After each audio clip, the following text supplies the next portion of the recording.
Right now, students around the world are protesting action on climate change. In over 500 cities and nearly 75 countries, these students are skipping school and taking to the streets worldwide. The movement, called Fridays for Future, erupted on the basis of this quote: "With the worsening climate destruction, this goal is going to make school begin."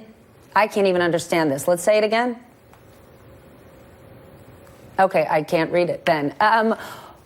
We're just going to bring Savannah Sellers in because I don't actually follow what this is saying whatsoever. Savannah, help me understand this. What's going on here?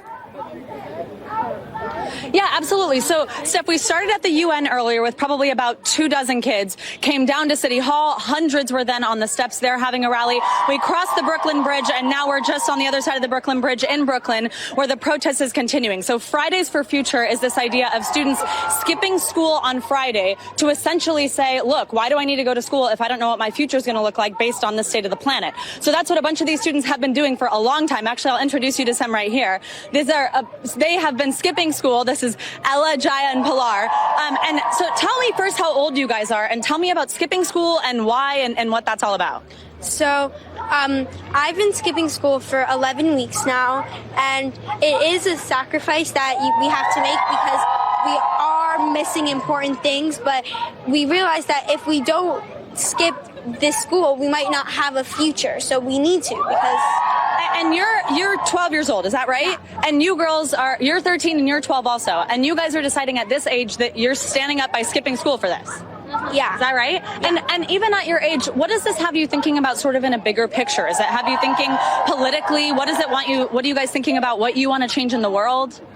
So it kind of makes me think that in the 2020 election, I'm scared for my future. I'm scared that the politicians won't be declaring a climate emergency, won't be taking climate action. That's why, because I can't personally vote, and I'm begging my parents to vote for the candidate that wants climate action, that wants to make sure fossil fuel companies don't have taxes on them.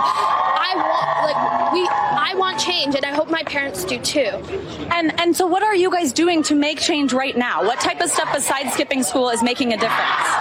Well, we have been reducing the use of plastic and straws and, all this stuff that hurts the environment, not getting plastic bags when we don't need to. We've also been educating a lot of people at our school and informing people about what is going on with the climate. Well, it's amazing that you guys are doing this at your ages. Thank you so much for talking to us. And there is also a group of students here that is championing this idea of a debate focused solely on climate change with the candidates leading up to 2020, Steph. All right, Savannah, thank you so much. And to those students having their voices heard. We now have breaking news. A new letter written by Lindsey Graham all about the Mueller report. Jeff Bennett has that breaking news. Jeff, what can you tell us? Hey, Steph, I'm going to try to unpack this because you'll remember that Lindsey Graham, after Attorney General Bill Barr testified before his committee, the Senate Judiciary Committee, earlier this week, Lindsey Graham said, that's it, we're moving on, Bill Barr has the final word. Well, now, forgive me, I don't have my microphone on. Well, now we are learning in a new letter that Lindsey Graham has provided. He's now offering Robert Mueller the chance to come and testify. He is not calling him to testify. He's offering Mueller the chance to come sit before this committee and explain if he sees any discrepancy with his own frustrations with the way Barr handled the rollout of his work product as compared to what Barr said during the hearing. So here's part of that letter itself. It says, in response to questions by Senator Blumenthal, the Attorney General testified in essence that you told him in a phone call that you did not challenge the accuracy of the Attorney General's summary of your report's principal conclusions, but rather you wanted more of the